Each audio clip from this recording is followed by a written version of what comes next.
Hi,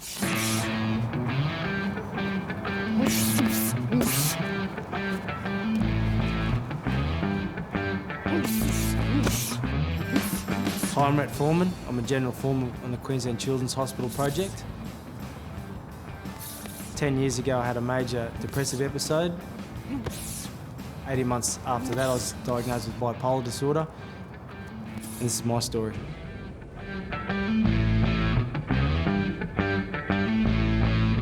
This is the site that I'm working on. It's a Queensland Children's Hospital.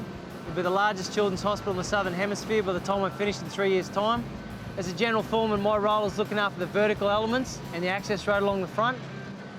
And I'm generally interfacing with the workforce of around about 100 people. They'll have a radio up there, down here and up the top, and they'll be able to call it there. Tomorrow, is it? No, that's what we're doing over the next couple of days, yeah. I think the building industry does have certain elements of it that can lead people to depression or mental health issues. It is demanding. There is a degree of stress that goes with it.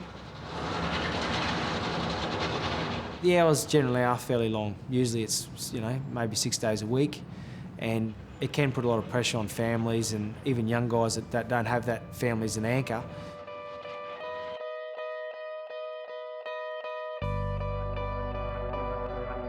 I was 28, was working on an extremely difficult and challenging project, and I ended up getting in a position where the stress got to me to the point where I didn't sleep.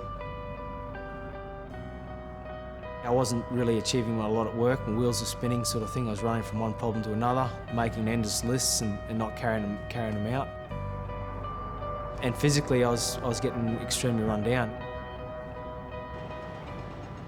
I didn't recognise in myself what was going on because I was so focused on trying to do the work.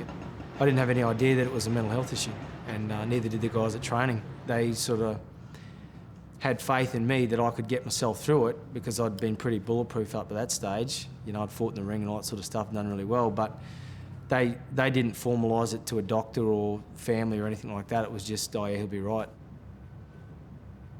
I had an attempt at suicide, and from there I ended up being admitted to a mental health unit. When I got admitted, it was almost like relief, that I'm in the place where they can look after you. They went through a lot of checklists, how you're feeling and all that, and obviously I broke down crying and was trying to articulate how I felt. I felt like, I'd lose my house, I'd never work again, there was no hope, someone else would have to look after my dogs, all that sort of stuff. And I realised then, obviously, that there was a major problem. It was clinical depression. Stress-induced depression was one word they used. It was pretty straightforward.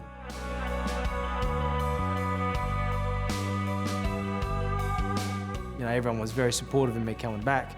They didn't put any pressure on me and all that sort of thing.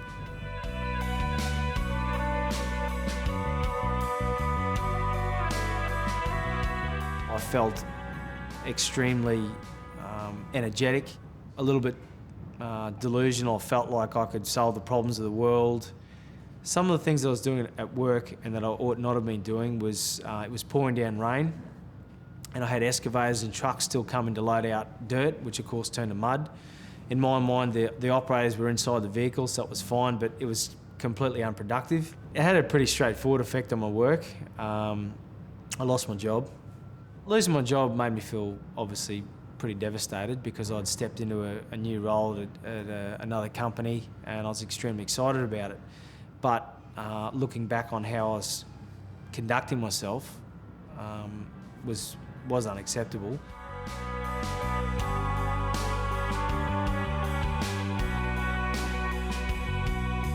If I was describing bipolar disorder to my workmates, I'd say clinically it's you can have periods of extreme depression and then also periods of high energy or manic sort of episodes. Just something to manage, the same as a heart condition or any other medical condition really. When I got back into the construction industry, I certainly didn't talk it through with future employers. I felt like it would definitely harm career prospects. It didn't harm my performance or anything like that. I've actually built up quite a good resume since then. But I definitely felt, and this is nearly 10 years ago, in that culture back then, that if you talked about that sort of thing with future employers that you wouldn't get the job. I caught up with Tyson this morning. I've been with Abby Group probably only a few months, but the thing that piqued my interest is when I was sitting down waiting for an interview, I saw a newsletter where the national manager of Abby Group was making a presentation to Jeff Kennett. It was in the newsletter, and I thought, well, that's pretty interesting. And I actually brought up some of my experiences with the person that interviewed me and talked it through, and I realised, I'd found a really good place that supported Beyond Blue and mental health issues in the industry. That's for the stair access? Yep. Yeah? What are they doing with these? There's a few reasons why I've been able to stay at a hospital nearly 10 years, without anything going wrong. I look after myself pretty well. I still train. I eat all the right foods. I stay away from coffee, tea, alcohol, all that sort of thing. I still take a small amount of medication. I'll make sure I get enough sleep. That's critical. We're all tough, strong construction workers, but a lot of us are parents.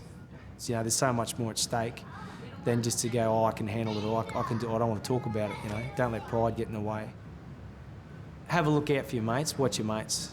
Have a look out for them, because you'll see the problem that they're going through a lot easier than they will. What's going on for the weekend? If you see them like they're struggling, just, hey, how you feeling? You okay? All that sort of thing. And if you're having problems, put your hand up to anyone, because a lot of people are very quick to help. Abbey Group have got a program in place called Mates in Construction, and a lot of guys have that sticker on their hard hats. Can be approached by people who are needing help.